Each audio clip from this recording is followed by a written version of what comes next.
Today is Thursday, August 19, 2021. Coming up on Roland Martin Unfiltered, qualified immunity. Is it dead in the George Floyd Justice Act?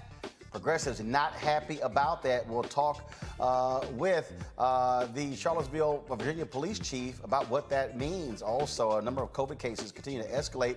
President Joe Biden reveals his plan for defeating the virus. Also, Republicans, oh man, they just running their mouths saying no mask mandates. They just dropping like flies. Speaking of the NFL, they are not playing.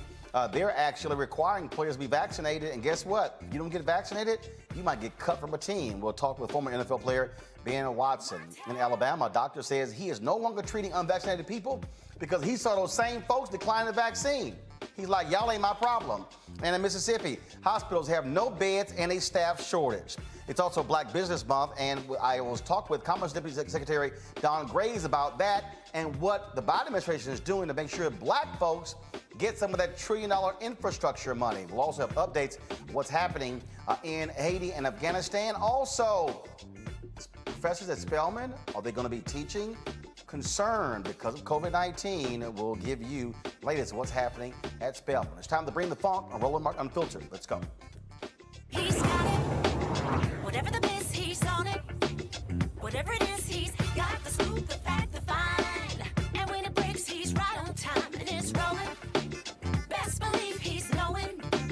Putting it down from sports to news to politics. With entertainment just for kicks, he's rolling.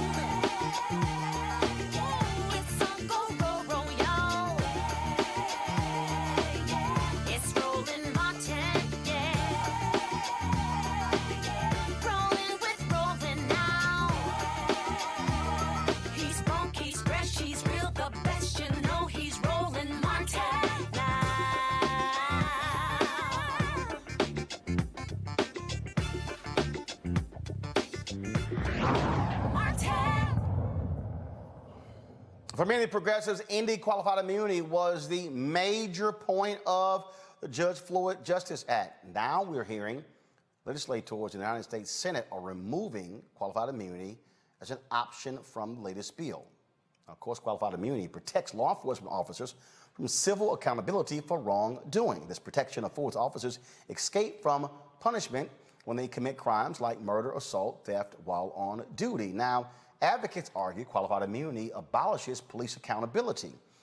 What you also have, though, is you have police unions and others who say, no, it should remain in. Progressives say if qualified immunity is removed, they will not support this bill, which would cause leading to a death blow to what is already a tenuous situation. Joining us right now is Dr. Rashad Brackney, Charlottesville, Virginia Chief of Police. Glad to have you here on Roland Martin Unfiltered. So let's talk about this here because, again, all we heard last year in the wake of George Floyd's death, when this bill was put forth, ending qualified immunity was in the House bill.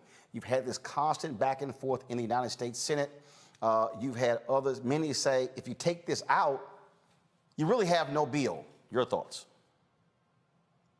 So I don't think it's a binary, right? We always seem to think that things are either one or the other and that there's no room in between.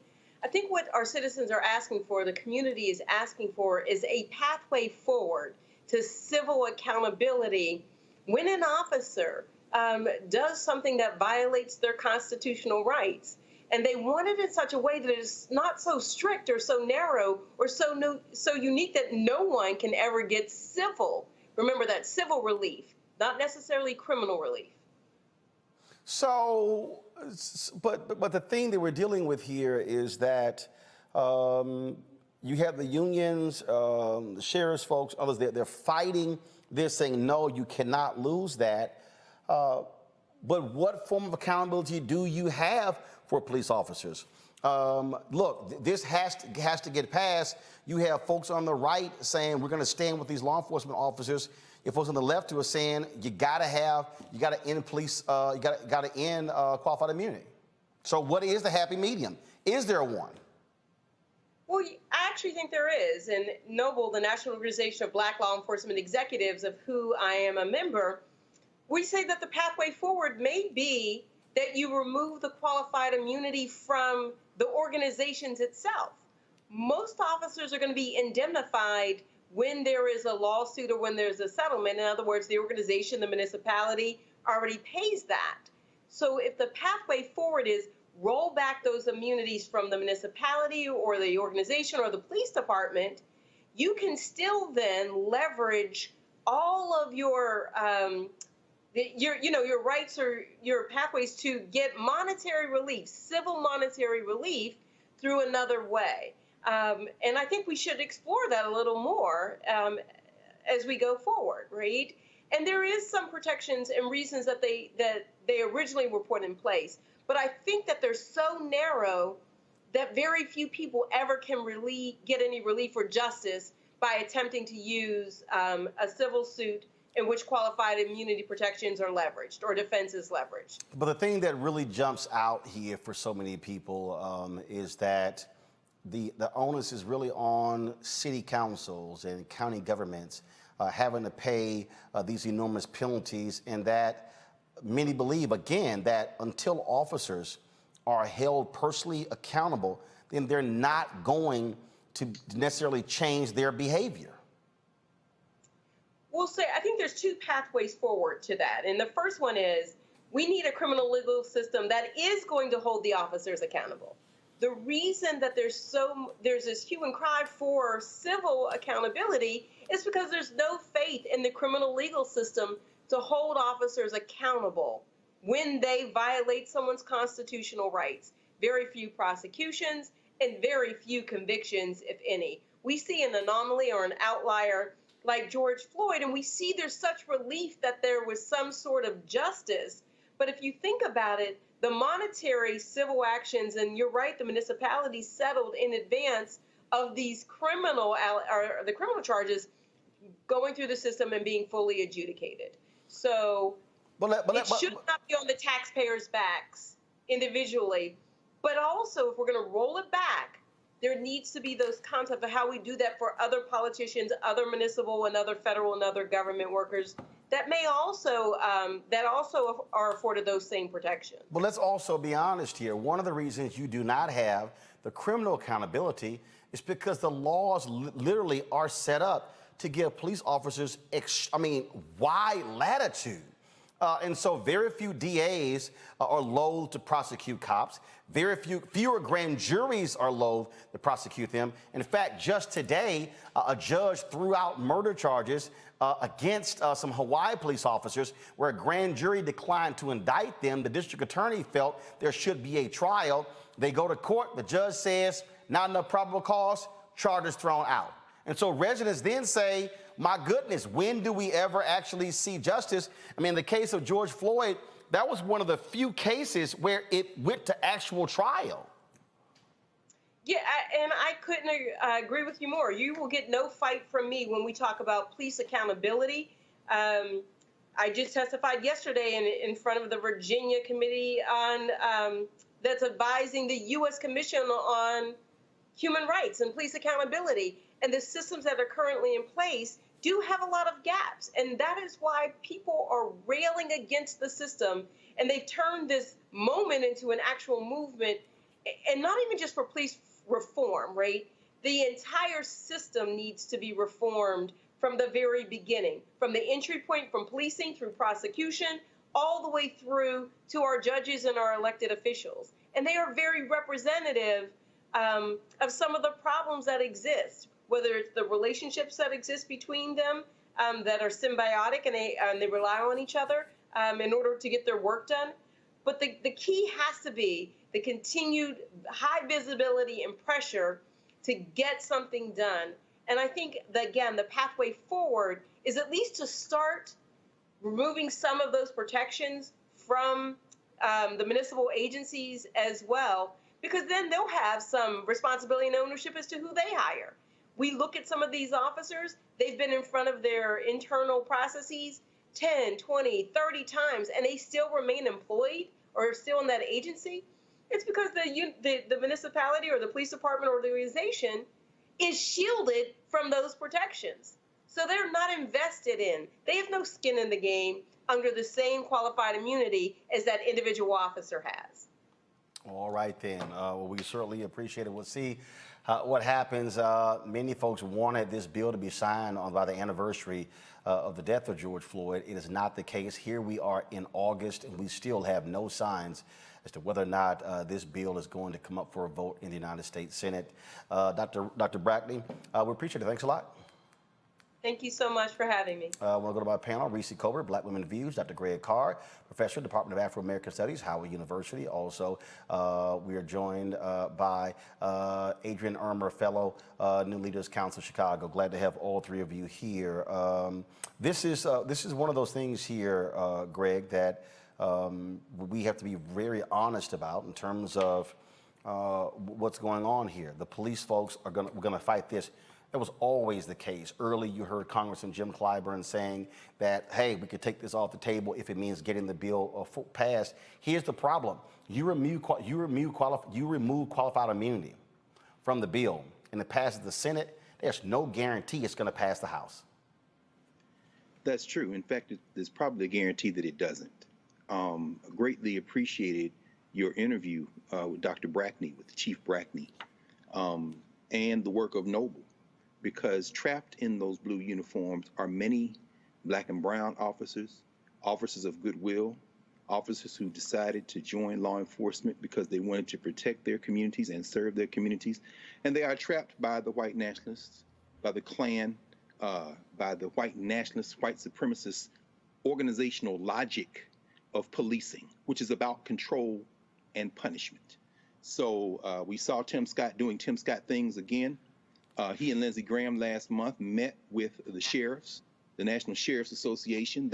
And we saw after that he pulled back on his counteroffer to say, well, maybe you can have qualified immunity removed against the departments. And that's what we heard Dr. Brackney say. If you move it to the municipalities, the police departments, but that misses the essential point. It is a philosophy of lawlessness that organizes punishment in this country as it relates to the law. That means that officers literally have a license to kill, to beat, to steal, a license to shoot. And that is what they don't want removed. So after they met with the sheriffs, Senator Scott pulled that back. So I think that, in fact, the removal of qualified immunity, and of course, Congressman Clyburn initially said, doing Jim Clyburn things, that he could live without qualified immunity. That's the end of this legislation, brother. Adrian, Chicago is one of those places where we've seen significant issues with cops. We saw Jason Van Dyke, who was convicted for the murder of Laquan McDonald, but we've seen a lot of pushback from cops there when they're being held accountable, and that's really what this boils down to. Many police officers do not want to be held accountable, and so the blue is an extremely powerful force in this country. And many people, when they sit on grand juries, they give cops wide latitude and tremendous benefit of the doubt when they are brought before a judge or jury in a trial. No, absolutely. I mean, Chicago certainly isn't different than most other major jurisdictions across the country when it comes to a lack of police accountability and oversight. We recently had the passage of the Civilian Office for Police Accountability from City Council, which is earth-shattering and earth-rocking for Chicagoans, because this would literally be the first time citizens have an opportunity to chime in on the investigation and accountability process for officers in Chicago. So I'm very hopeful to see the future of this in the city. But I'm definitely going to agree with Dr. Carr. Absent the teeth in police reform, which is reforms to qualified immunity, repealing it altogether. The rest of the reforms are for headlines and to make people feel as though they've done something, but they're not substantive at all. That's the thing right there that jumps out at us, Reese, and that is people want to see something done. Look, and the Floyd family made it perfectly clear that they were not going to be happy with just any bill. They wanted there to be substance in it.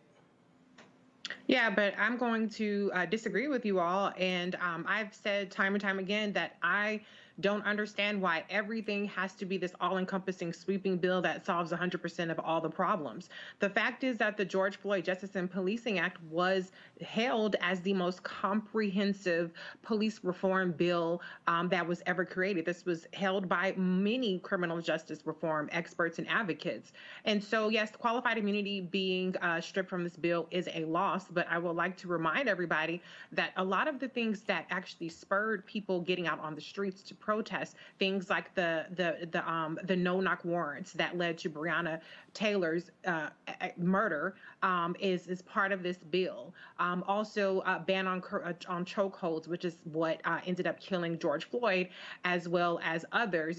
So those are things that are still in this bill. A national police misconduct registry is still a part of this bill. Something like that would have potentially saved Tamir Rice from being killed by the cops that were actually had misconduct from other departments, but they're allowed to just go to another department and not report that kind of things.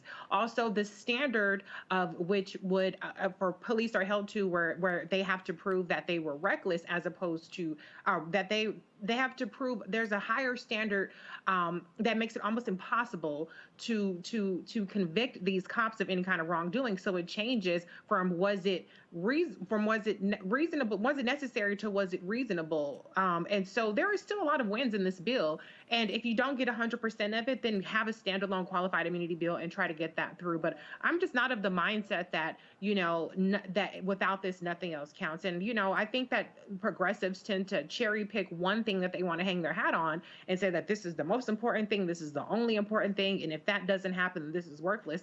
And I just don't agree with that. I think that we have to get the wins where we can get the wins. We have to get the reforms where we can get the reforms. All or nothing is why we constantly end up with nothing. And in this case, I know that a lot of people feel like it's nothing without qualified immunity, but that only changes, to Dr. Brackney's point, the civil aspect, when there's a lot of things in here that changes the criminal aspect. And that's what's really letting these cops off the hook from any kind of criminal charges. But the problem is we don't even know then what's going to come out of the United States Senate, and so we also don't know what else was taken out. And that's sort of where we are. I mean, early, 2 months ago, I was hearing that Lindsey Graham and Tim Scott were proclaiming, they could bring 25 Republicans along. I don't see them. And so now here we're heading into September, and we still have no idea if there is even a bill that's actually going to come out of the Senate. If there's no bill, then nothing gets accomplished, right? So, I mean, it's not just about qualified immunity accomplishing nothing. If that's out of it, nothing gets accomplished if there's no bill. But if you can get a bill that has at least some of these reforms in there, that is progress. Well, no. And what I'm saying is we don't even know what else hasn't been taken out or else, right, or is what's included. And so that's also, so the deal. So I get the idea of having a bill, but you also want to know if there's some bills that get passed that frankly have no teeth. There's some bills that get passed that really are more ceremonial. The question is, will a bill get passed in the Senate, or are they going to put a bill up that actually has some teeth in it? That is the question, absolutely. And I think when we see the full bill, we can evaluate it at that time for what it actually accomplishes. What I'm saying is I'm not willing to write off the criminal justice reform efforts entirely because of one specific thing, which I concede is a big deal. I'm not saying that it's not a big deal, but what I'm saying is I'm not willing to write it all off, given the other things that we know of were at least in the bill at some point. Now, if they're no longer in the bill, then we can judge it as a simply ceremonial bill, something like the Juneteenth signing. But if there is still a lot of these things that were championed, not just by the senators and the House of Representatives, but by actual criminal justice organizations and advocates and experts, then that's when I'll make my decision as to whether or not it's worth a damn. But until then, I'm going to withhold some judgment on whether or not anything will be accomplished. All right, well, go ahead, I'm sorry. So I think we have to separate. There are two different things I think we're talking about. One, let's assume that everything that is currently in the bill except qualified immunity remains in the bill. I do agree that would make that bill better than the alternative. Even as we understand, at the end of June, the New York State Supreme Court struck down the New York banning the Eric Garner Act banning chokeholds for being unconstitutionally vague.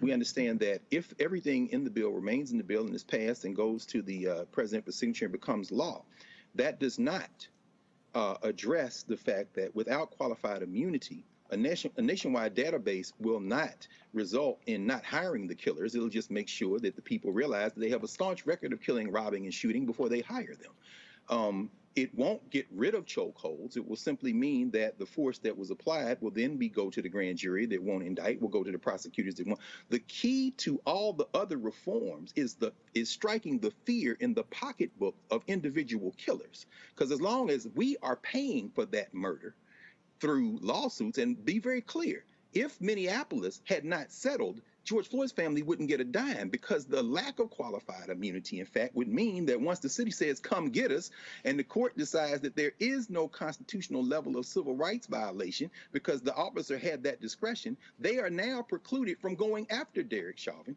Let's be very clear. If everything in that bill remains, hey, I'm saying, hey, go ahead. Cori Bush has said, if we compromise, we die. It's not too far from the truth if you take out the one thing. They are not all equal. Qualified immunity, in fact, is the platform on which all the rest of those things rest. They're two different things, I think.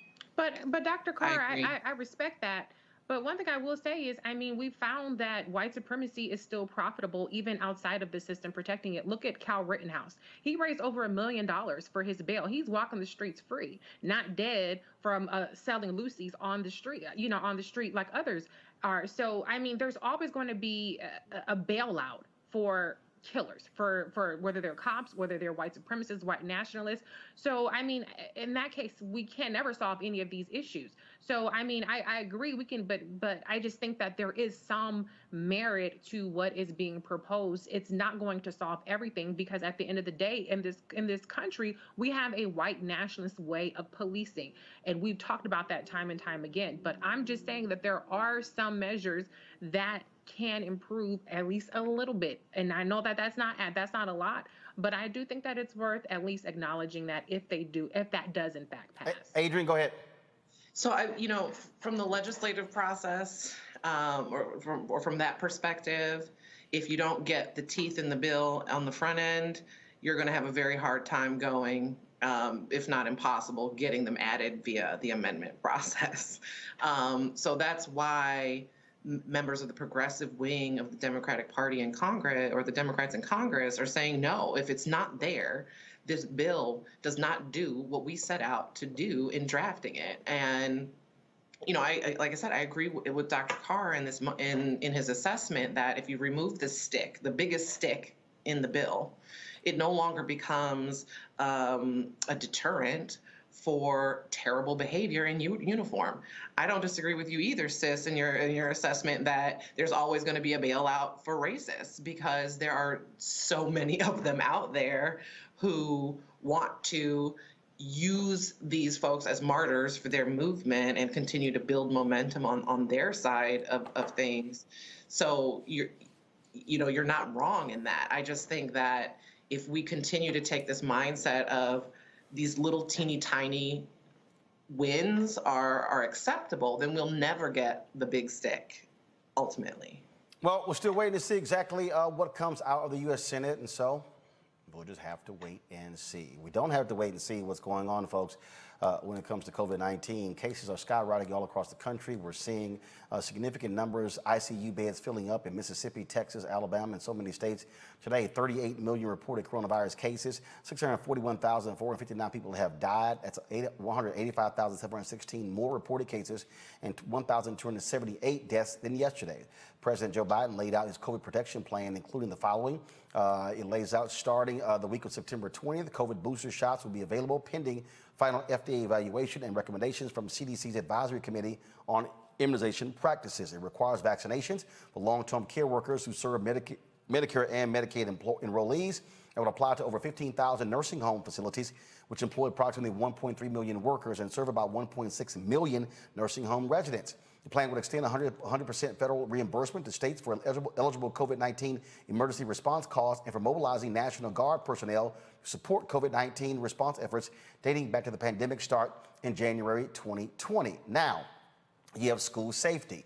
That's one of the issues. President Biden said the Education Department would use its broad powers, including taking possible legal action to deter states from barring universal masking in classrooms. One of the places they're targeting is Arizona, where the governor said they're going to be actually pushing back against that. Not only that, folks, you're seeing what happens when people don't get vaccinated. Let's go to Missouri, where State Representative Joan Walsh, guess what? She's actually, Sarah Walsh, she's actually about to bury her husband. Why is that? Both of them chose not to get vaccinated. He's now dead. She announced on Twitter that her husband, Steve, died this morning. The 63-year-old was the communications director for the U.S. Rep. Vicky Hartzler, and he has been hospitalized with COVID-19 and placed on a ventilator about 2 weeks ago. Now, she had COVID, was never hospitalized, and recovered at home. As I said, neither was vaccinated. Let's go to South Carolina. A Greenville County Republican Party leader, Presley Stutz, he died today after battling COVID-19 for nearly a month. This is the same person 3 weeks ago posted this photo while he was in the hospital and was a proponent for, quote, freedom and liberty. No one should be forced to wear a mask and get vaccinated. He's now dead. In New Orleans, what are Republicans doing? They're actually, folks, fighting the legislature there. The legislature is fighting the New Orleans Saints because the Saints have announced that they're not going to allow people who are not vaccinated to have their season tickets. Check this out. Now, today, there was a panel discussing various things in the legislature. Republicans are trying to stall funding for the city of New Orleans as well as for the Superdome because they're not happy with what the Saints have announced. They're not happy at all. And the Saints have also announced that they're not giving those season ticket folks a refund back as well. Speaking of that, the NFL, they're making it clear players need to get vaccinated or they're going to have to go into a protocol program. Atlanta Falcons, they're the first team to have a 100% team vaccinated. How did that happen? They cut 2 unvaccinated players. Here's the deal. If you're unvaccinated, you now have to wait 5 days before another team is eligible to pick you up. So if you're an NFL player and you choose not to get vaccinated, you might be out of a job. Fair or not? Let's talk to Ben Watson, longtime NFL player, played tight end in the NFL for several teams. Ben, glad to have you on the show. Good to be with you. You have coaches like Ron Rivera who's been really pissed off with players not getting vaccinated. The NFL has also made it clear they're not going to do what they did last year. Players come up positive, they're not delaying games. This could actually cost teams wins if they have to forfeit games as well. What do you make of the NFL making it perfectly clear if they're taking a very hard stance when it comes to vaccinations in the NFL season? Well, both the NFLPA as well as the NFL and all players, look, all the cities have a vested interest in having a full NFL season. Look, last year, there was no vaccine, but last year, no game was canceled. A couple were postponed. Nobody missed any game checks. That was a big thing that came out early as well. So not much has changed from a protocol standpoint, but now what the NFL is saying is if you have not gotten the COVID-19 shot, you will have certain freedoms. You won't have freedoms that others have that have gotten it. And so what we've seen, look, I'm proud of the NFL players, quite frankly, because when you look at the vaccination rate before the season started, so go back about a month, about 85% or so of players had gotten one of the COVID vaccine shots. Now, about a month later into training camp, 92% of players. And so they're trending higher than the general public. Players are getting vaccinated. Of course, there are some that aren't. And I, for one, say, you know what? It's your choice. We will always say you have a choice. As a union, we say, look, we're going to protect players. We're going to do our best to provide you with the education. But at the end of the day, you have a choice. But it's going to be more difficult for you moving forward if you have not taken the shot. And look, this is what I keep saying. Yes, individuals have choices. And your choice may very well determine whether you have a job.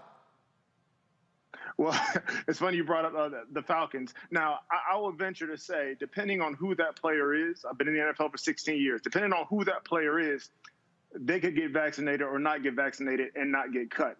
And so I'll venture to say that those who were removed from the team, the Atlanta Falcons, were probably on the lower end of the depth chart. But yes, even coming in, look, it's difficult for teams and staffs to deal with this. You have vaccinated players and coaches that are coming up testing positive, unvaccinated testing positive. And this needs to be a safe environment. So if you haven't been vaccinated, you'll be subjected to many of the same protocols as last year. Contact tracing, mask wearing, social distancing. If you are vaccinated, you have different freedoms. And so as the country goes, you will see the NFL go. And as you mentioned before, cases are skyrocketing. And so it's a very real and present danger, but it's also an evolving virus that we don't have all the answers to. Well, how about this here? You have also coaches. NFL announced that Tier 1 personnel must be vaccinated. Well, the Minnesota Vikings, they fired Rick Dennison, who was their assistant coach, because he refused the COVID-19 vaccine. Again, Dennison had a choice. He made his choice. They said goodbye.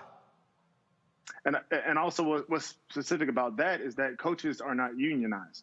And so when you have a union like the NFLPA, we can negotiate with the league. We can protect our players. We can agree on certain protocols, which are the protocols that are in place right now to prevent these sorts of outbreaks, so to speak. But coaches don't have that. And so you see a coach getting fired simply because he didn't take a vaccine. One of the things, we're bringing in a panel here, Reese. One of the things I think is important here, that what we're seeing, when Ben talked about you're seeing the increase in people getting the vaccine, it's because when they realized their jobs were on the line. Same thing happened. Look, people are sitting here, is the federal government going to issue a mandate? Guess what?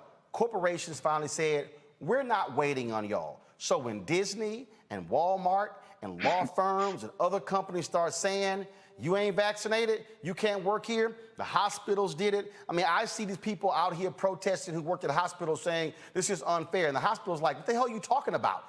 We're the ones who are in the medical business. You people who work in nursing homes who are complaining, same thing. But we've seen so many people who died of COVID who were in nursing homes. This is what happens when private business, when big business says, okay, y'all can fight over those mask mandates and all sort of stuff along those lines. Even all those yahoos on Fox News, we discussed it yesterday. They're running their mouths on the air about mask mandates. Guess what? The company that cuts their checks got a mask mandate. Fox News yelling about COVID passports. Every person who works for Fox News got to put their information in a database to show and prove they're vaccinated. So it's amazing how folks run their mouths, but when the company says this is how we rolling, you can make your choice. Keep your job or get that shot. And it's quite disingenuous, honestly. If you have people that are vaccinated, people that have taken the shot, but then they will continue to talk about the fact that others maybe shouldn't. Also, I would venture to say that this is a result of some education, because especially in the NFL, you have very healthy individuals. You have individuals who have played an entire season last year without missing game checks, without missing games, even though there was no shot to take. So the protocols that were in place were clearly working. You also have the history. We talk about it all the time. There's a history when it comes to medicine, and especially the Black community, and how we have been mistreated, how we have been impacted unfairly, disproportionately, all the way going back to medicine. So there's a hesitancy that's there, but also there's the education. You wait, you listen, you learn, you talk to other people, you talk to the experts, you see the things that are happening, and then you make your personal decision. So specifically, you start to see that this rise. Yes, part of it is because many players did not want to have to deal with some of these inconveniences, getting tested every day, those sorts of things. But there's also the impact of, okay, I've done my research, I've studied, I've talked to my family, I've made a decision that's best for me. I made it because I wanted to do it, not because I was immediately forced to without me having any agency. And I will always stand up for a player having agency. That's also what the NFLPA will always stand for. I think, Reese, I think a lot of those players did do that, but also I think that threat of not getting that check had an impact as well. I mean, let's be honest. The honor system didn't work, right? I mean, people were given 8 months to make the choice to get the vaccine, to do what's in the best interest for their health and for the best interest of the country. That's why we have a concept called public health. I know people are all up on their high horse about personal choice. Well, unfortunately, we're in the middle of a pandemic. Your personal choices impact everybody else around you. And so I think that everybody had as much patience as they possibly could, but when they saw that we were starting to plateau when it came to people taking the vaccine, and now there's a surge of the variant, the Delta variant, and that's not the last variant that we're going to have, and people were not being persuaded, and actually they were doubling and tripling down on not taking the vaccine. these corporations and the government had to step in and say, listen, take the vaccine or you're going to have to suffer the consequences. We're not going to subsidize your obstinance when it comes to believing that you don't have to take the vaccine. If you want to spend a whole bunch of money on CMOS and vitamins and increasing your immune system, more power to you, but you're not going to be able to, without consequence, go into the emergency room and increase the medical costs for everybody in our company when it comes to corporations and their healthcare, because they have to pay for that. And the same thing with the government. And so we tried the honor system with the mask, and all kind of people dropped the mask, and we saw a resurgence of COVID. And so unfortunately, you have to twist people's arms to do something that is really in their best interest. And some people will disagree that it's in their best interest. But even if you don't feel like it's in your personal best interest, I think it's indisputable that it's in the best interest of the country, that we have as many people vaccinated as possible, that we're taking as many preventative measures in trying to stunt this disease from taking off even more. And, protecting those who actually have no choice but to not take the vaccine, like kids and like people with certain medical conditions. And so if you have to twist people's arms, hey, I think the country is actually still mild compared to other places like Canada, which just recently instituted a ban on air or public transportation if you are not vaccinated. They're not even offering accommodation for you having a rapid test. If you're not vaccinated, you're not getting on a plane. You're not going on public transportation, period. So I still think that when it comes to America, hey, maybe you can find a place that's not for vaccination that you can work at. You don't have to work for the federal government. You still have a choice, but your choice has consequences, period. Well, we had, of course, we saw this couple out of Florida, Adrian, who were arrested. They had a fake vaccination card when they flew to Hawaii. They their ass in jail right now. So you see that happening. That's forging a federal document. Huh? That's forging a federal document. Well, and I think that's the thing that people don't understand. You run around talk about your little fake vaccine cards. You are violating the law.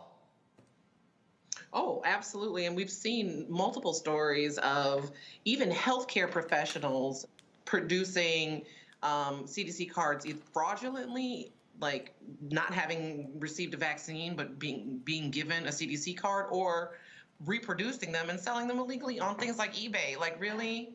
You think the federal government isn't out here monitoring the transactions of false documentation around vaccination? And it's not just employers that are jumping on the responsibility bandwagon. Insurance companies are now making you pay a larger portion of your hospital bill if you're unvaccinated and end up in the ICU with COVID complications, which I think is a reasonable. And look, I'm not the one who's going to be banging a drum for big insurance companies, but this is a reasonable. This is a reasonable carve out that they're making, because these folks are taking risks not just with their lives, but with everybody else's lives, and using up valuable healthcare resources in a time where it's not where folks are suffering from things that aren't just COVID. We also are seeing this impact in education, Greg. There are a lot of concerned professors out there as well when it comes to students returning to the classroom, kind of protocols that they actually have in place as well. The folks are putting out all sorts of things, talking about there were, you were having different, strikes at Spelman. I reached out to Spelman. They said that it's actually not happening. They laid out exactly what's going on about the fall classes. They will have in-class learning, but they have mandatory vaccinations requiring COVID-19 testing, symptom track and monitoring, contact tracing, mandatory mask wearing, frequent hand washing and disinfecting, physical distancing, isolation and quarantine measures.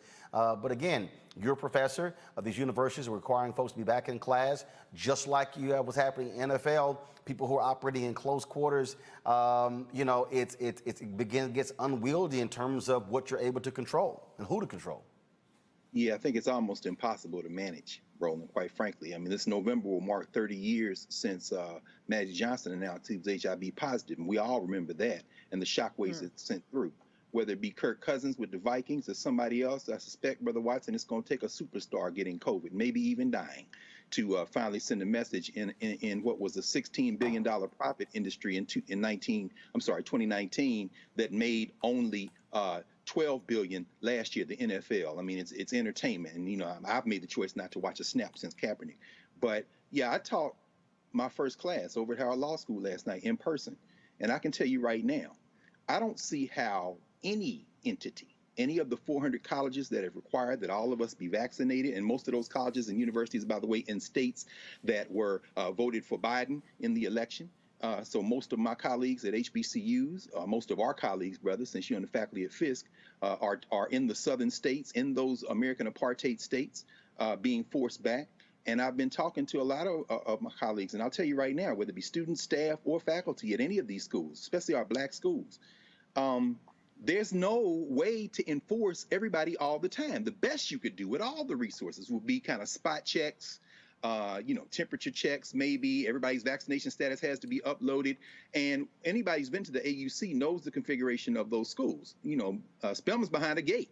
They can do probably more than anybody. However, what you're talking about is a consortium. Any student in the AUC can take a class at any of the schools.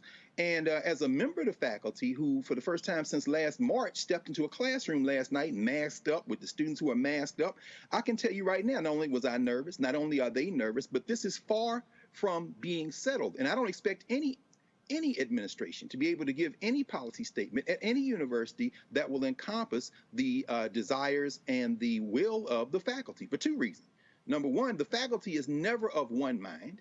And number two, particularly at black schools, organizing faculty becomes a difficult proposition. That having been said, I suspect that the situation at Spelman, at Clark, at Morehouse, at Howard, at Claflin, at all the schools, all HBCUs, is going to be like at those other schools, the Georgetowns, the Stanfords, wherever.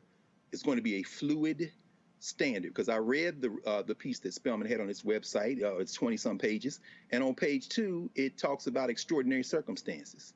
None of us knows what this is going to do next week, the week after. And so I think what's going to end up happening is we're going to have to piece this out week by week, brother. But all of us are nervous and all of us are concerned, particularly those of you who send your children to us to be educated. Believe me, we're all on pins and needles, brother. And, Right. Adrian, go ahead. Yeah, I also work in higher ed. That's my hat. I'm not wearing that hat today, but it is a hat that I wear. And these policies have to be fluid because ultimately the public health advisories that are coming from the cities and the counties and where each of these universities are is fluid. It's based on infection rates. It's based on hospitalization rates and availability of ICU beds. There's a whole lot of factors that go into what create those advisories from the public health department. So, you know, just an anecdotal story from our campus, we had signs up. We were already like to tell everyone, look, if you're vaccinated, you don't have to wear a mask and things are great. And then literally 5 days after we got every single sign up on campus, a new advisory hit and we had to go back and replace all of those signs. So you got to keep a booklet. What sign are we using this week? The thing here, Ben, I think that, again, what you're seeing is that I think you're seeing the NFL, you're seeing teams, just like you're seeing in other areas, where folks are saying, we're going to be in control of our own destiny. So we're not going to wait, because when it comes to anything governmental, you're now dealing with political ideology. You're not dealing with political parties. You're not dealing with the base and people and their feelings. And so folks are saying, hey, you know what? Look. I've had folks get an attitude when I required vaccination for my company here. Here's my whole deal: go start your own shit. No, I mean, I'm sorry, because at the end of the day, I've got 15 people to protect, and those 15 people have husbands, wives, girlfriends, partners, children. They've got other relatives, and so you have to make decisions that's actually best for you. And and again, I love the people who keep hollering choice, like Tank, sent out, he put up this video and he got his ass dragged where he was talking about choice and stuff along those lines and, and all this sort of stuff like this. This is what is now on his Instagram page. Go to my computer. My personal decisions are none of your business. Enjoy the music, The General.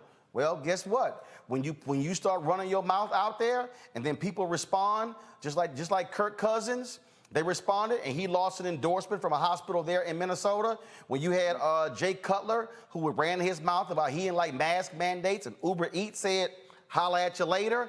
And here's the deal, Ben, it's choices. And guess what? Sure. Those companies are gonna have the choice whether to be in business with you based upon your choices. They do, No, and absolutely. choices always have consequences. I mean, I have 7 children, and so my wife and I tell them all the time, your choices actually have consequences.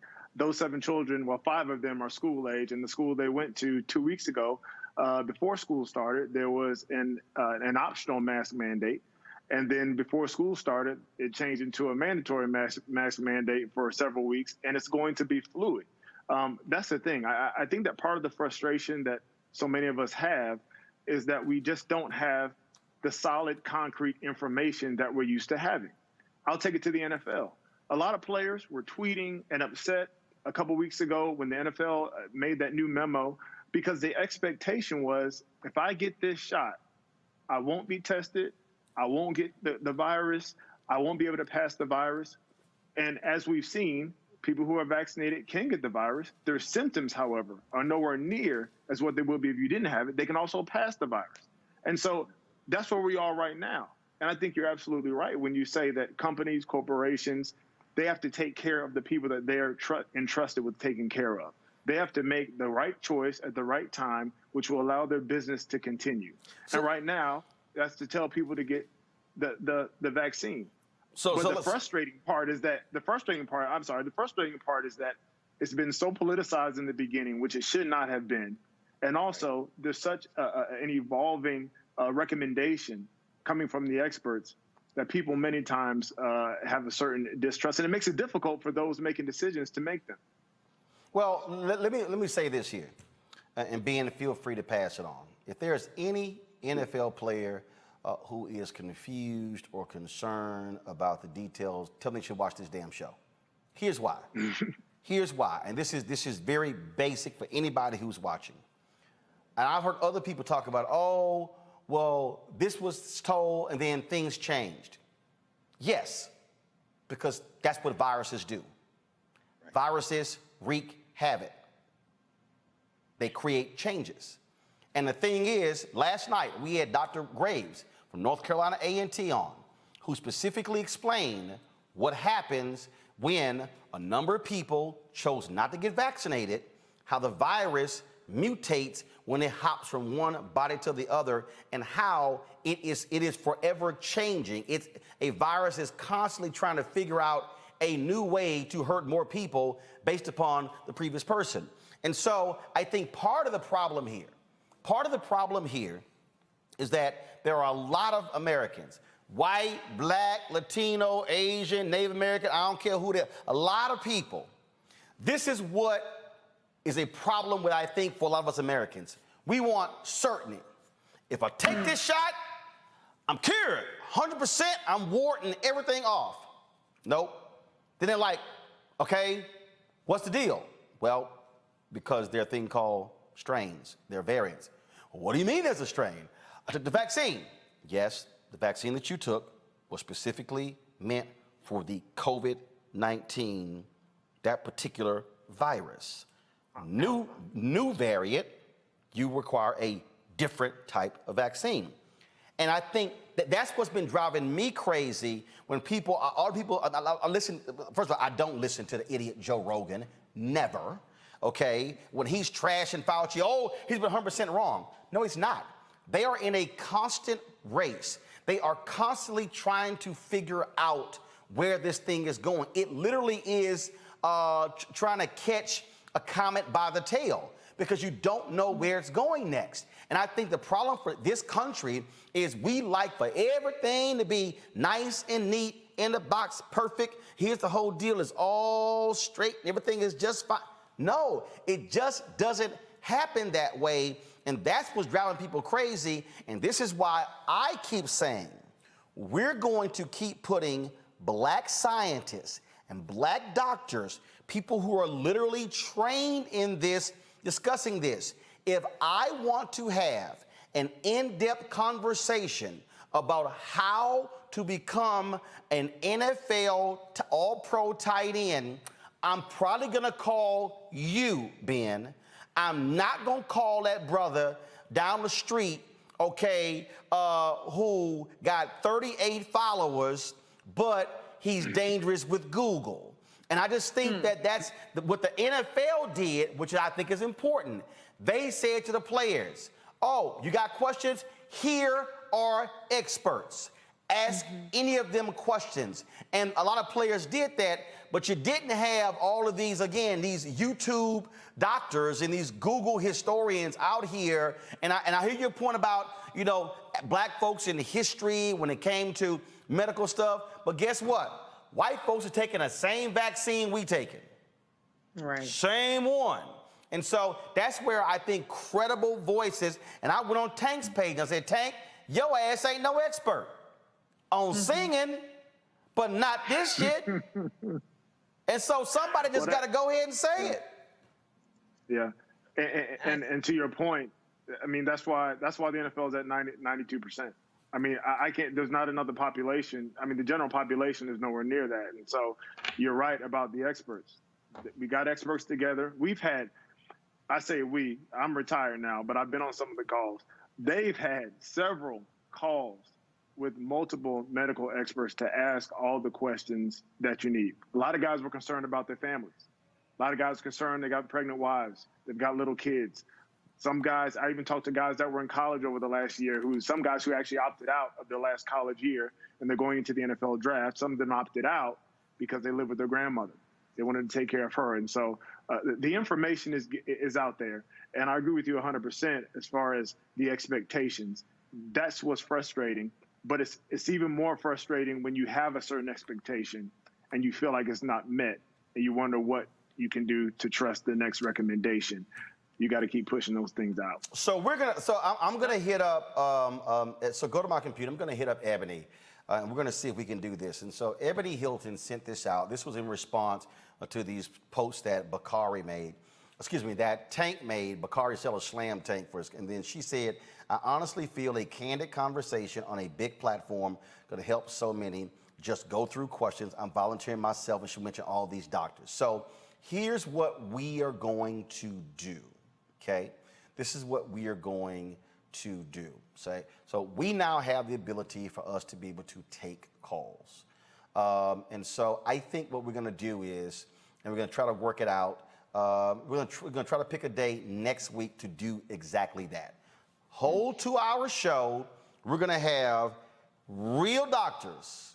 No disrespect to entertainers, nobody who's in entertainment, nobody who's in sports, nobody who's dancing, real scientists and doctors. And folks, you got questions? Fine, ask them. That's what we're gonna do because it has to happen because there are too many people. I got 2 texts this week, fraternity brother, again, brother refused to take a doggone vaccine, he dead. Another guy who's sitting here, his best friend wouldn't take the vaccine, wouldn't do anything. Guess what? His best friend's now planning his funeral. And so there are too many of us who can be living longer, but are making other choices. So I'll be going to try to do that. Ben Watson, I appreciate it, man. Thanks, sir. All right, thank you so very much. Anytime. All right, folks, got to go to a break. When we come back on Roland Martin Unfiltered, more on today's show, including an update on what's happening in Haiti and Afghanistan. Don't forget, folks, if you want to support what we do here at Roland Martin Unfiltered, look, the blackest show out here. Please support us by joining our Bring the Funk fan club, where every dollar you give goes to support this show and what we do. Every dollar. You can, of course, we're asking our fans to give on average $50 each. You can go to Cash App. You can go to PayPal, Venmo, Zelle. Cash App is $RM Unfiltered. PayPal is R Martin Unfiltered. You also have Venmo, RM Unfiltered. Zelle is Roland at RolandSMartin.com. Roland at RolandMartinUnfiltered.com. And so I've had folks giving during the show. Antoinette Knoll, I certainly appreciate it. Thank you so very much. Let's see here. I got some other people here who have given. And so let me see. Angelica Clifton, I appreciate you joining our fan club. Ronald Pierce, thank you so very much. Russell Toussoon, thanks a bunch. Rolanda Curvin, Lewis Marshall, Erlene Flowers, Victor Williams, Colette, Melisha Lyle, Kelly, Christopher McCoy, Deborah Valentine, Deborah Adams. I want to thank all of y'all for giving. Anybody who gives during the show, I'm going to give you a personal shout out right here. And so you want your name called? All you got to do is give. Cash App, PayPal, Venmo, Zelle.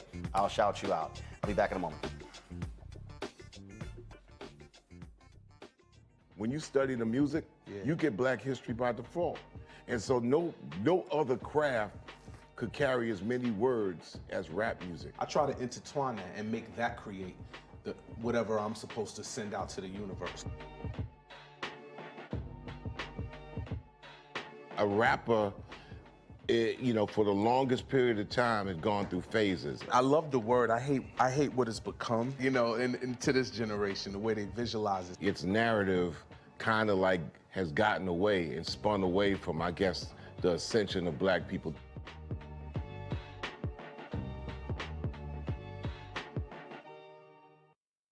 Football bans and one of the best fan experiences in the country. The Cricket BX SWAC Challenge kickoff returns to Atlanta on August 28th, along with special guests, College Game Day. Then Alcorn State takes on North Carolina Central with conference bragging rights on the line.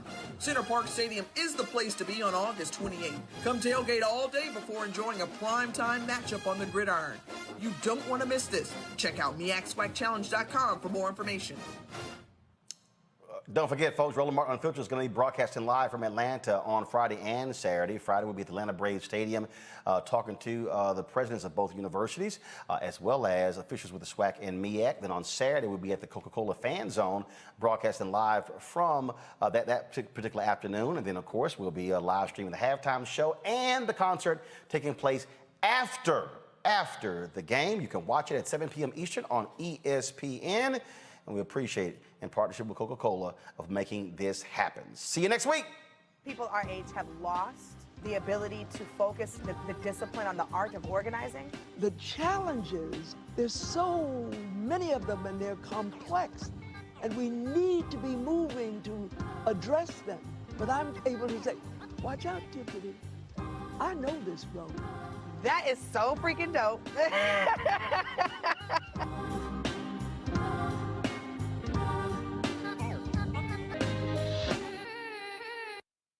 I'm Chrisette Michelle. Hi, I'm Chaley Rose, and you're watching Roland Martin Unfiltered. All right, Greg, Reese, and Adrian, how about this one? In Alabama, a doctor says he ain't treating nobody unvaccinated. That's it. Jason Valentine, a physician at Diagnostic Medical Center Infirmary Health in Mobile, Alabama, posted a photo on Facebook this week of him pointing to a sign taped to a door informing patients of his new policy starting October 1st. The sign says Dr. Valentine will no longer see patients that are not vaccinated against COVID-19. Valentine says he came to his decision because COVID is a miserable way to die, and he cannot watch them die like that.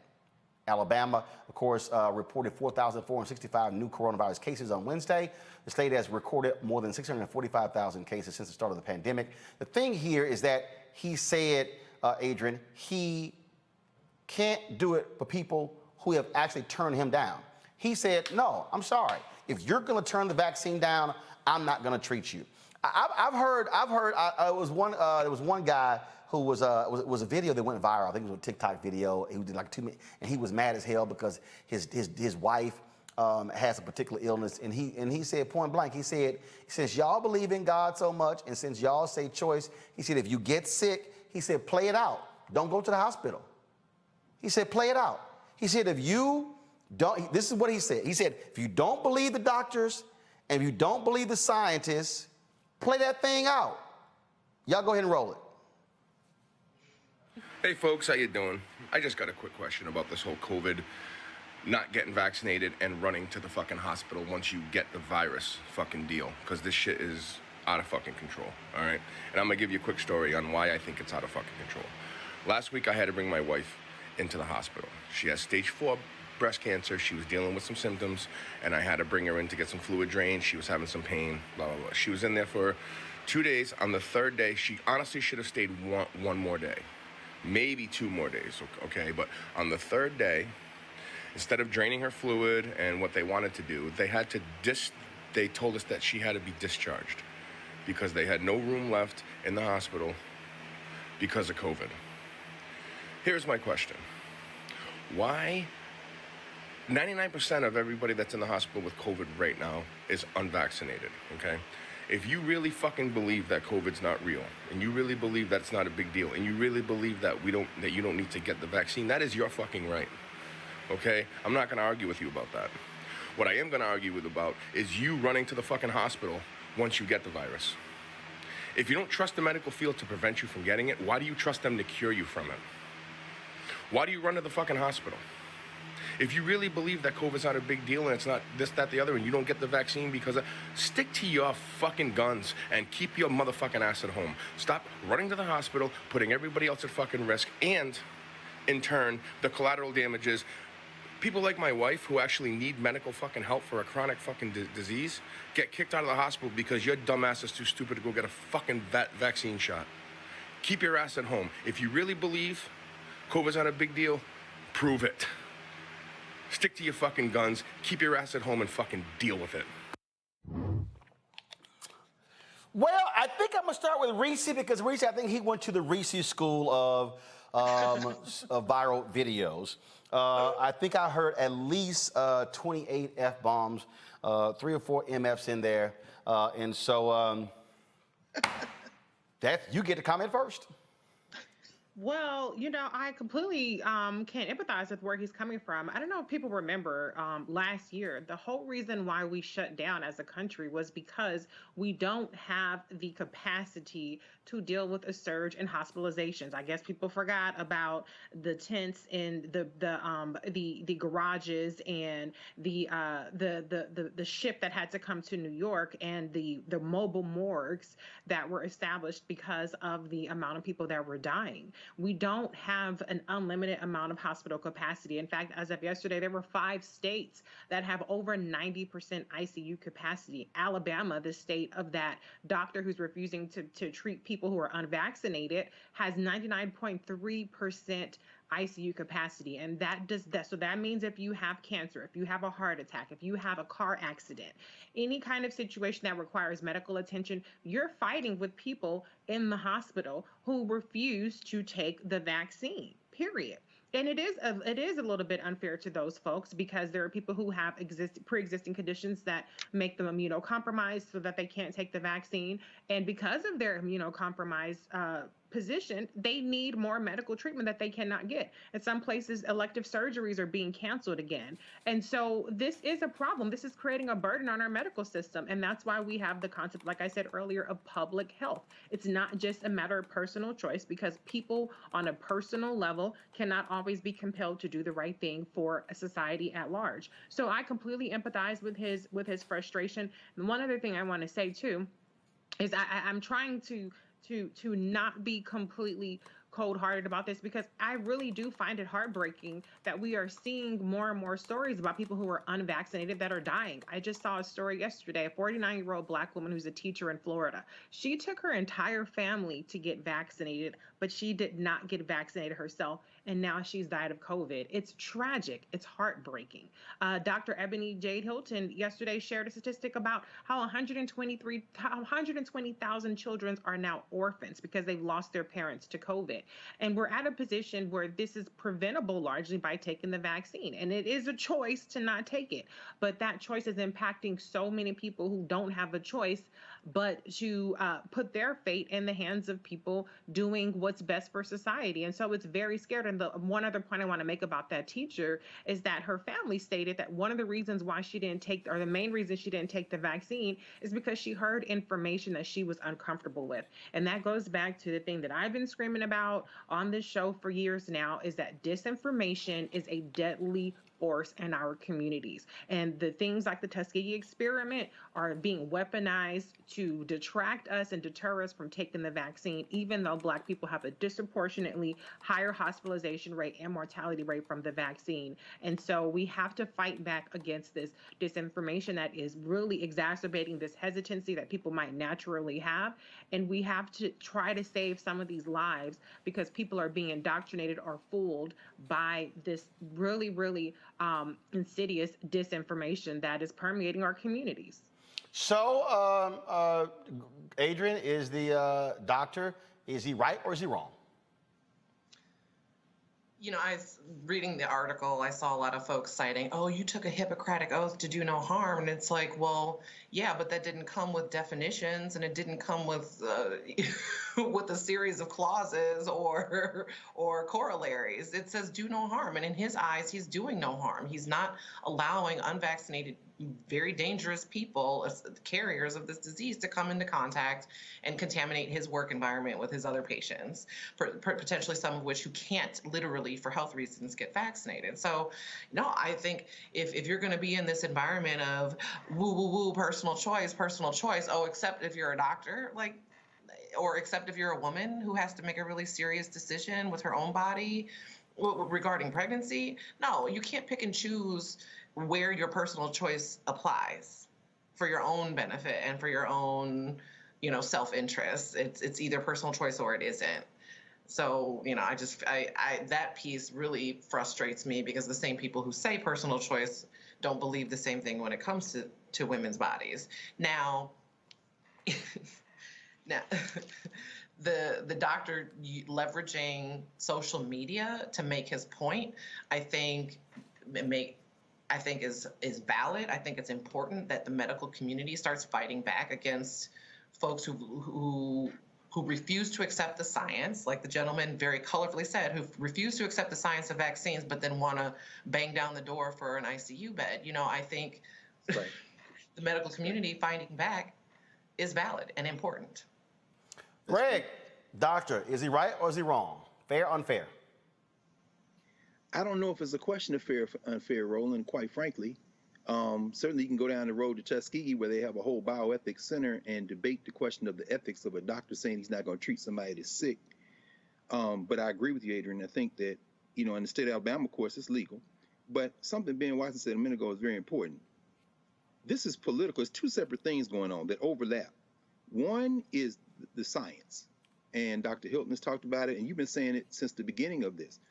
We all knew this was coming. You've been talking about it nonstop. And so we know that we don't have cures in our arms with the vaccines. It just means we may be asymptomatic now if we get it, or we're not going to go to the hospital. As I'm sitting in class again last night, you know, everybody's masked up, and I'm saying we might have COVID in here right now. There's not the infrastructure to test everybody every day. And even if there weren't, we got it, and you quarantined and went home. That's one thing. But with the variant, and we're starting to see breakthroughs now, it may be the Delta variant get you, or the Lambda variant get you, or so forth and so on. But that's a whole universe of conversation. The other conversation, and Watson brought it up, is a political conversation. The white nationalist party in this country has decided that its best shot to capture the federal government in 2022 and then 2024 is to embrace this weaponized COVID and use its followers as literal human shields to force their way back into public office.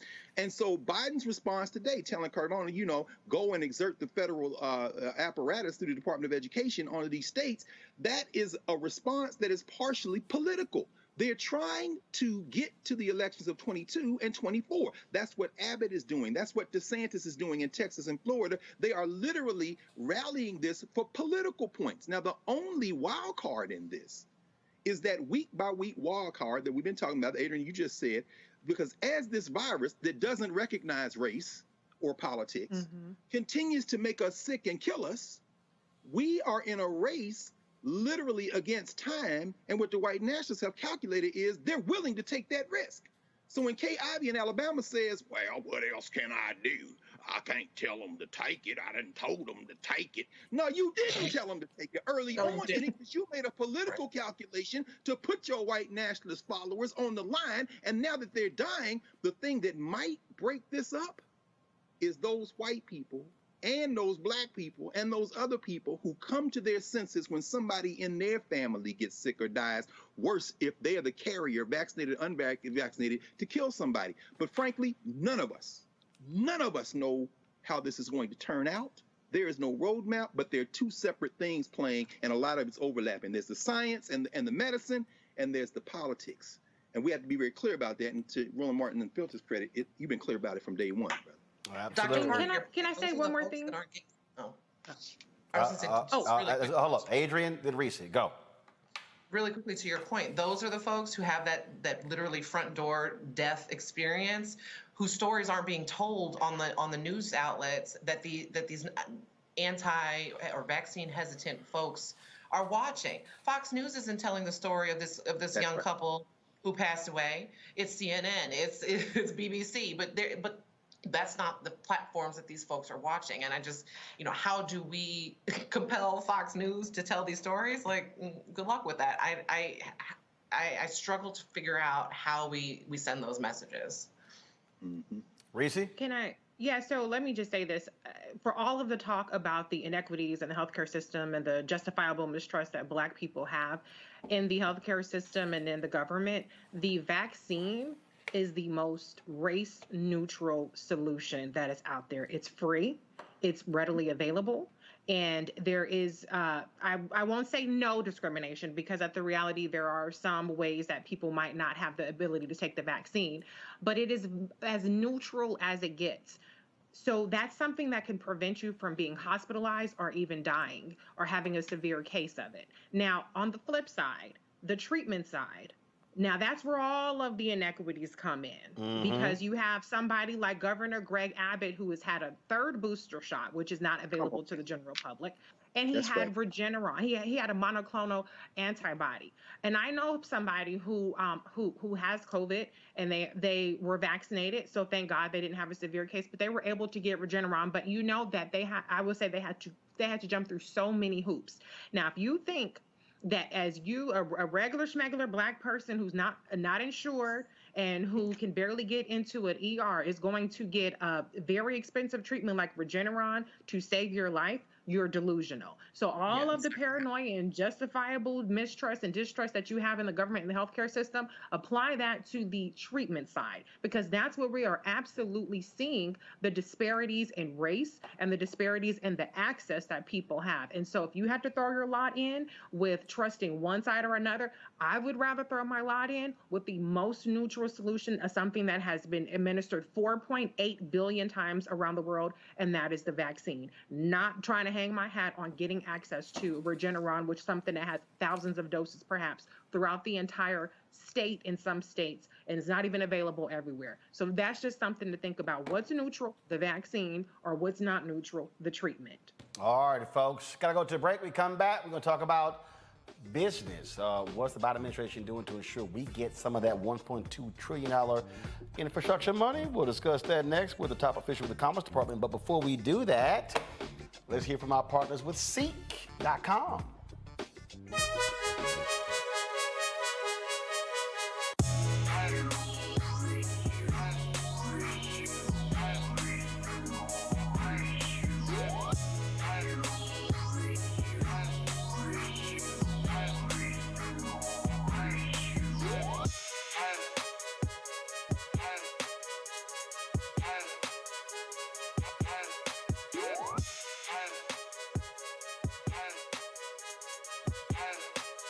Folks from Seek.com, Black-owned company founded by Mary Spio. Folks got a couple of products that's for our listeners and viewers. This is their VR headset where you can watch their content, 360-degree video, as well as virtual reality video. Just pop your phone right into here, close it up, and then you can see that VR content. They got different color VR headsets. This one is blue and white. Y'all Sigmas will love that one.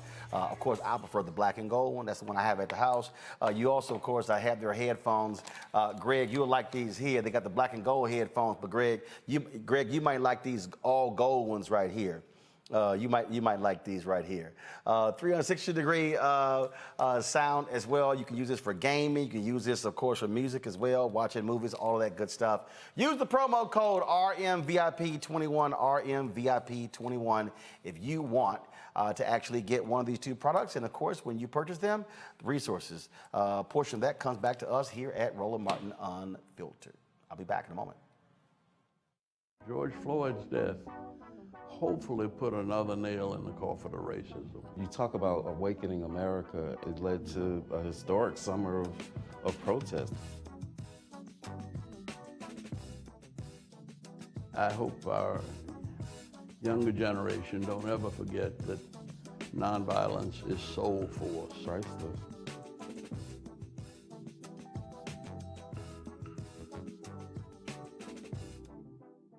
Football bans and one of the best fan experiences in the country. The Cricket BX SWAC Challenge kickoff returns to Atlanta on August 28th, along with special guests, College Game Day.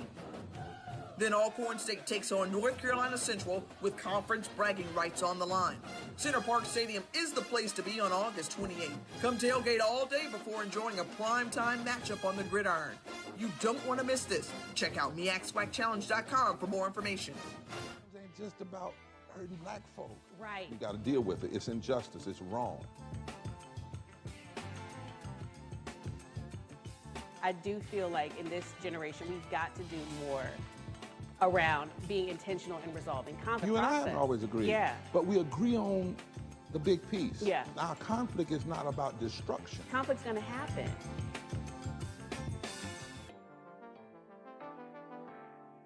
I'm Bill Duke. This is Diala Riddle, and you're watching Roland Martin Unfiltered. Stay woke.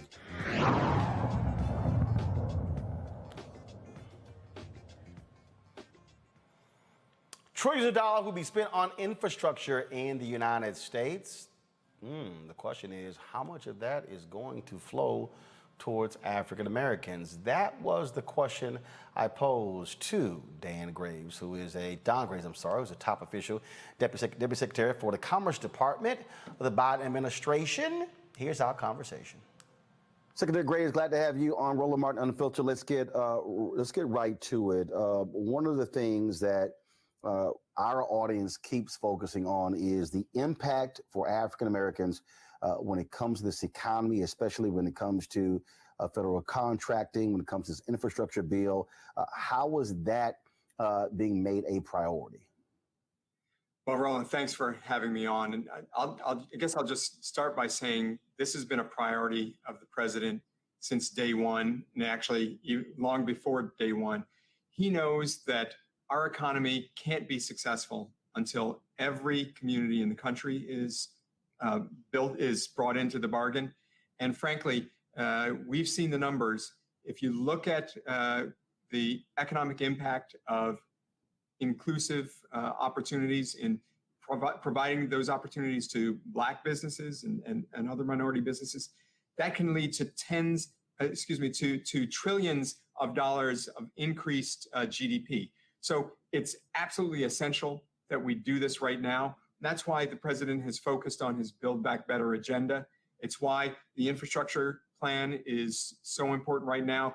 We need to get these dollars into communities, these investments to improve our roads, our bridges, to improve our drinking water by removing the lead pipes, by investing in broadband so that every community in the country has access to affordable, accessible high-speed broadband, and we have to do it in a way that utilizes minority businesses. The Black businesses that for so long have been kept out of these types of opportunities, we're very focused on ensuring that every one of them has a better chance than they've had in the past, that our procurement folks are very focused on finding ways to bring more Black businesses to the table as these dollars go out.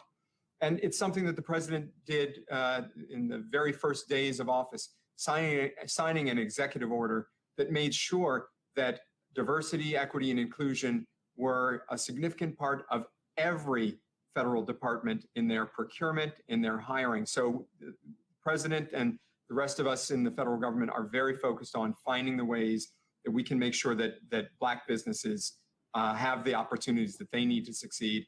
They can hire folks from the community, and the community overall can see more economic vitality. There was a column that ran yesterday in Barron's. It was written by Ursula Burns, Robert Smith, John Rogers, and David Clooney. Of course, executive director of the Black Economic Exchange. And one of the things that they wrote in that particular piece is that they said that, this is what they wrote. Currently, only 5% of federal contracting dollars are required to go to minority and women-owned businesses, even though Black people alone account for approximately 13%. They are calling for that to be raised to 13%. They also say that there needs to be much better transparency in corporate spending by professional services category. So there are a number of things that they actually laid out there. And so is that also being considered? Because as they say, that 5% number is way too low. Well, they're exactly right. That number is way too low. We're certainly looking at ways that we can increase the direct spending with minority businesses. We're looking at ways that we can make sure that every federal contractor, as they look at their contracting partners, that they're looking at utilization of minority firms. But as my friends wrote in that column, it's also about things like utilization of asset managers with the pension funds that the federal government oversees. It's looking at ways that we can ensure that there's diversity at the highest ranks of major corporations, because that's where the decision-making is done around which contractors, which businesses are used in their supply chain. It's making sure, and this is what the president has been really focused on, making sure that every federal agency represents the diversity of our country, so that we're putting people of color in the highest positions in federal agencies, because they're the ones who are going to be making both the contracting and hiring decisions, but also the policy decisions that will have an impact on whether or not our communities of color all across the country are going to be able to succeed and be built into this grand bargain. But Secretary Graves, but that is one of the really difficult things that we still see trying to get over that hump. I can tell you we have had a very difficult time as a Black-owned media company, even trying to access the millions of dollars being spent when it came to communications for the COVID-19 vaccine. We have reached out to Forrest Marsh, the agency that actually has the contract with Department of Health and Human Services and CDC. No luck whatsoever. And so I think what's also important, and I've had this conversation with Susan Rice, with Cedric Richmond and others, and what has to happen is really listening to those of us who are a part of the process to show where the pitfalls are, because what we're still seeing is that for us, Black targeted Black media folks get dollars, not Black owned. And so those barriers have to be broken down. And when we see, there's a study that was done, a commission or called for by Congresswoman Eleanor Holmes Norton 3 years ago, that showed that $5 billion spent in federal government over 5 years, just $51 million went to Black-owned media. And so the disparities are even there with the federal government. And so what success stories have you already had in breaking down some of those barriers?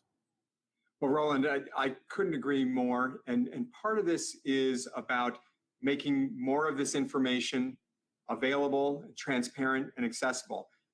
We here at the Department of Commerce, a lot of people think of us as the department that focuses on business. But what I like to think about is that we're actually the Department of Data, Information, and Innovation.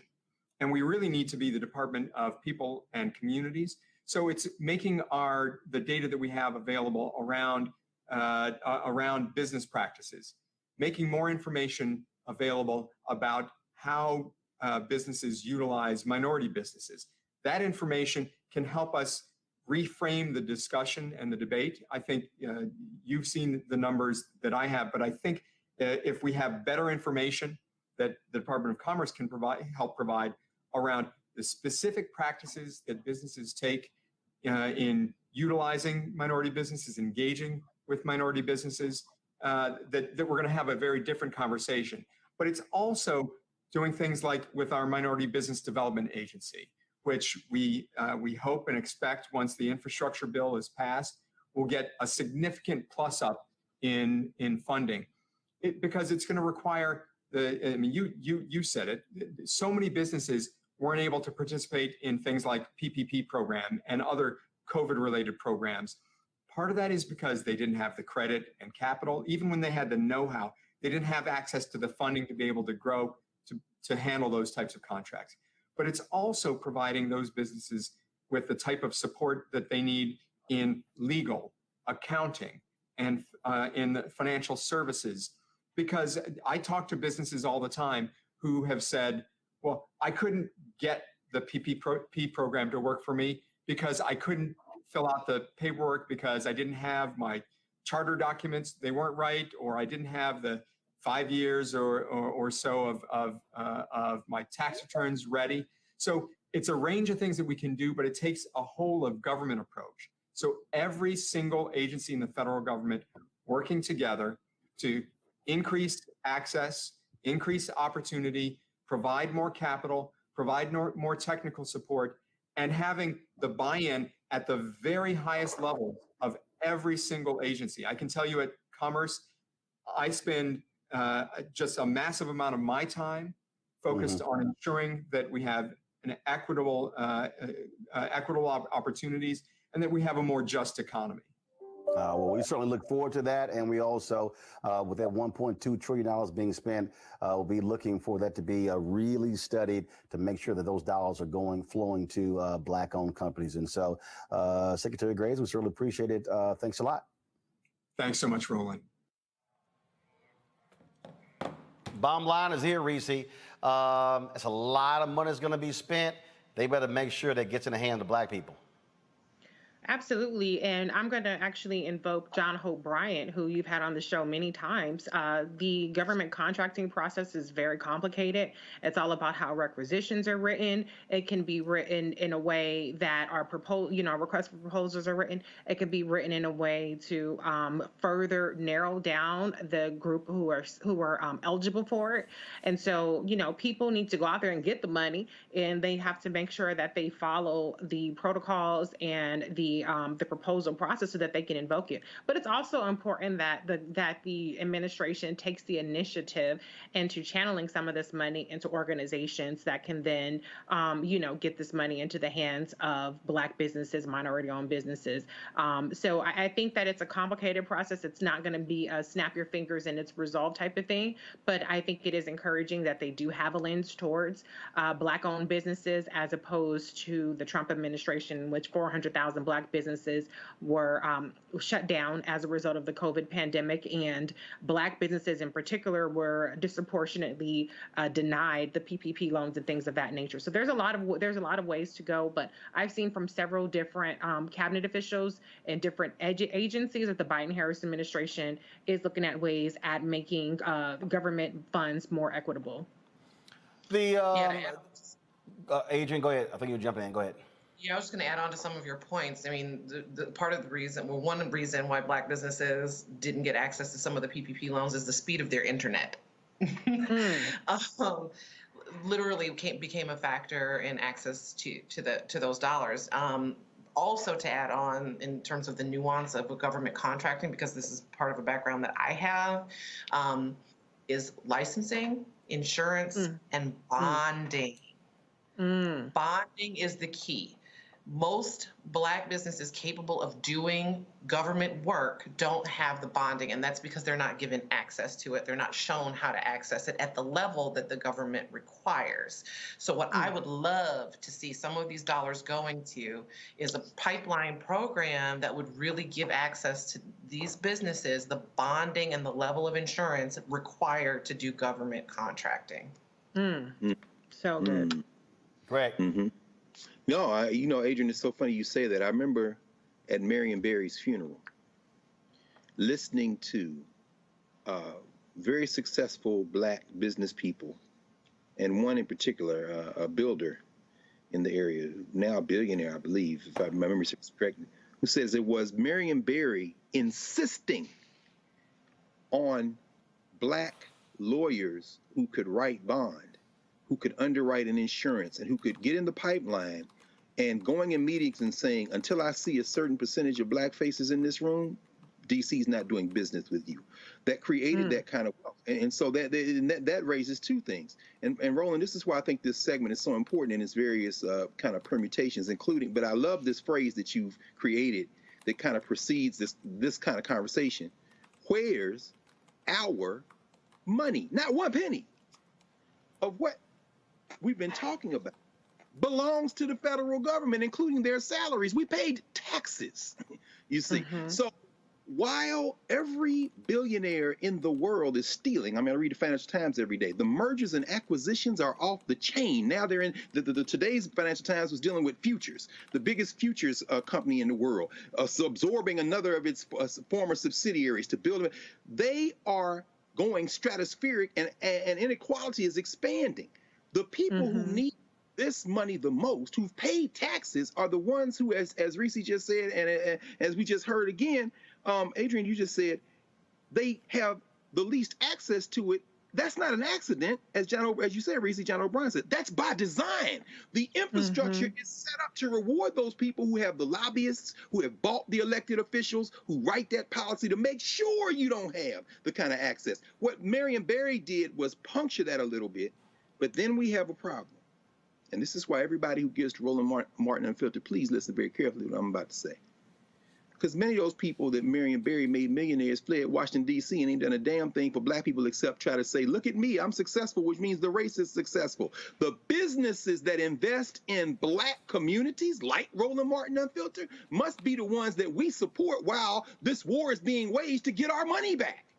That's the other step to this. That's why you have to support black businesses, because so few of them survive when that inequality is going on. But those who are struggling to survive, who have the platform to push for it, you really got to support them, because some of these Negroes don't run off with the money and ain't doing nothing except going hanging out somewhere where you can't get in, talking about, look at us, we succeeded, so black people succeeded. Now, that ain't the math, bro. Thank you for doing this. And what people don't understand is, like, I'll give a perfect example. I saw a story earlier today where Prince O'Hare, the CEO of Black News Channel, announced they may be moving, BNC to Atlanta. Okay, that's great, but here's the deal, and facts are facts. The majority owner of BNC ain't black. It's Shahid Khan, the Pakistani-American billionaire who owns the Jacksonville Jaguars. That's no different than Viacom-CBS owning BET. That's no difference than iHeartRadio owning Black Information Network. I do commentary, it's on there, but it's no different. That's no different than Complex, okay? All these people going toward the Complex saying, if you want to reach black people online, buy from Complex. None of the people are black owned. And so what they're really saying is, hey, y'all should be comfortable getting a check, not ownership. And that's the whole piece there. And so in that story, they mentioned they have 320 employees. Okay, that's because he's invested some $50, $75 million into it. To your point, Greg, I ain't had no billionaire come to me and say, hey, Roland, what could you do with 25 million? Oh, I know exactly what I could do with 25 million. That's why, again, why I was pressing Secretary Don Graves, why I press on these advertising dollars. And it cracks me up, Greg, these idiotic folk commenting, oh, why you always begging? Why you always, they don't have to spend money with us. But guess what? Your ass buying their products. How about that? This is really what this requires, Reese. And I've said this for a very long time. What we're trying to do here is a reprogramming of Black America. Black America, so from the moment we got here, we were programmed to be slaves. We were programmed to create excitement and make other people happy. We were programmed to dance and sing for the entertainment of other people. We are America's greatest tastemakers. We could take what was called an orthopedic shoe, and now all of a sudden it turned into Tim's. And next thing you know, it's the hottest thing that folk want to wear. Now you got shoes that growing up, we were like, man, wasn't nobody wearing no damn construction shoes.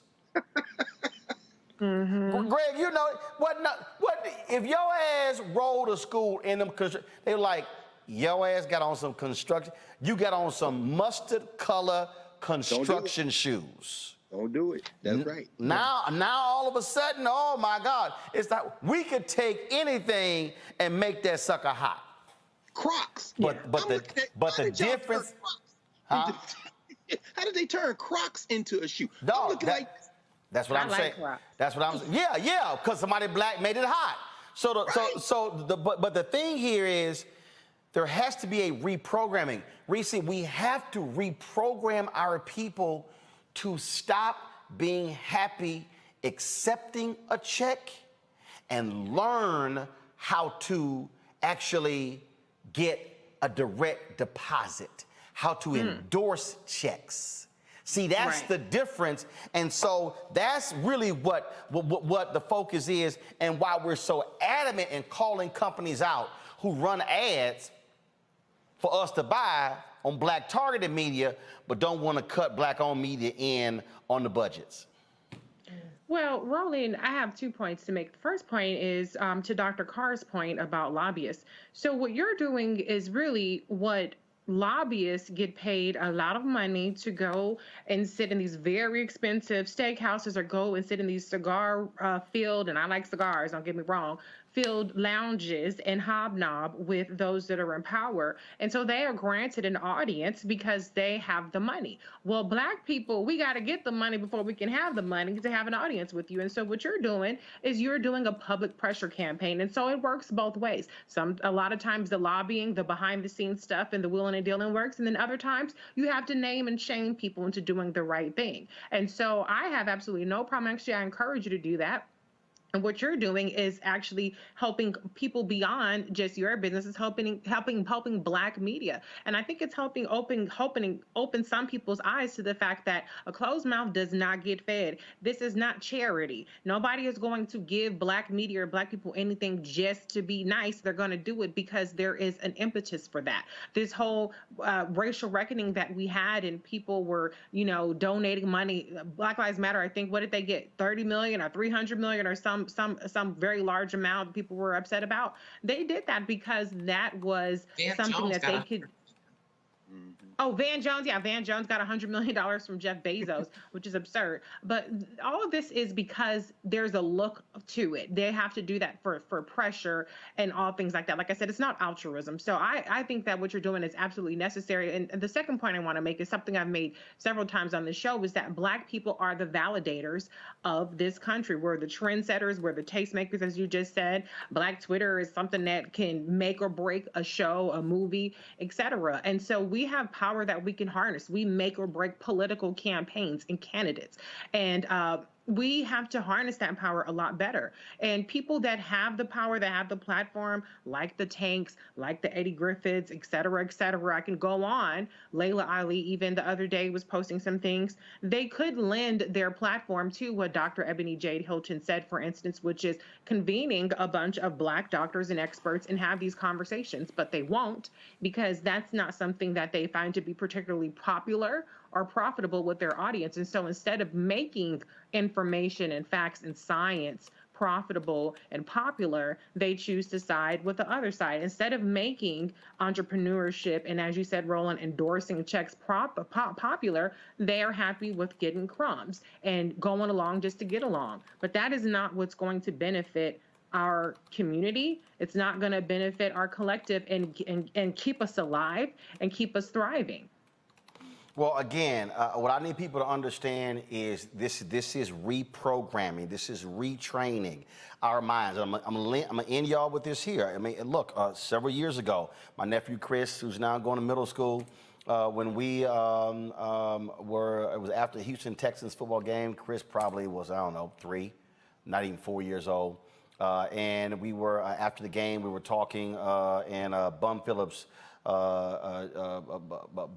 son, Wade Phillips, was the defensive coordinator, and Chris had a football, and he handed for Wade to sign, and Wade said, "So Chris, you gonna grow up to be a linebacker?" I said, "Oh no. I said, Wade, Chris is not being raised to be a linebacker. He's being raised to be an owner. Ooh. And he sort of looked at me. And I was like, yes, he's being raised to be the owner of the football team, not the player. Folks, that's reprogramming. They want us, and I told you when I was in LA at Stevie Wonder station, this black woman who worked there, she was in accounting or something, and she was showing me a picture of her son. She said, "That's my first round." I said, "Don't ever say that again." My goodness. She said, "What do you mean?" I said, "No, don't you call your son that's my first rounder." I said, "What you should be saying is that's the future owner of the Lakers." And she literally said, "Oh my God," she says, "No one has ever said that to me." I said, because that's the point. They want you raising your son to be a player, not a player. Folk, that's how we have to do it, which is why we do what we do on this show. Reese, Adrian, and Greg, thank you so very much. Folks, please support us in what we do every single day, and that is to give you the kind of content, honest, truthful, unapologetic, you're not going to get anywhere else. Join our Bring the Funk fan club. Let me give a shout out right now to the folks who gave during the show. Let's see here. Larnell Farmer, Garrett Murray, Joel Clark, James Yates, Camille Yelverton. I certainly appreciate it. Jerry Williams, thanks a lot. Also, let me thank Donna Miner as well. Let's see, Tommy Williams, thanks a bunch as well. If y'all want to support what we do, join via Cash App, $RM Unfiltered, PayPal is R Martin Unfiltered, Venmo is RM Unfiltered, Zelle, Roland at RolandSmartin.com, Roland at RolandMartinUnfiltered.com. Folks, thank you so very much. Tommy Williams, thanks a bunch. You got your donation right in under the belt there. I appreciate it. Thank you so very much, folks. I'll see y'all tomorrow right here, same time, same place. Y'all know what we gonna do. Keep it real. And shout out to my high school, Jack Yates High School. I was rocking it yesterday, and so I'm wearing the JY shirt today.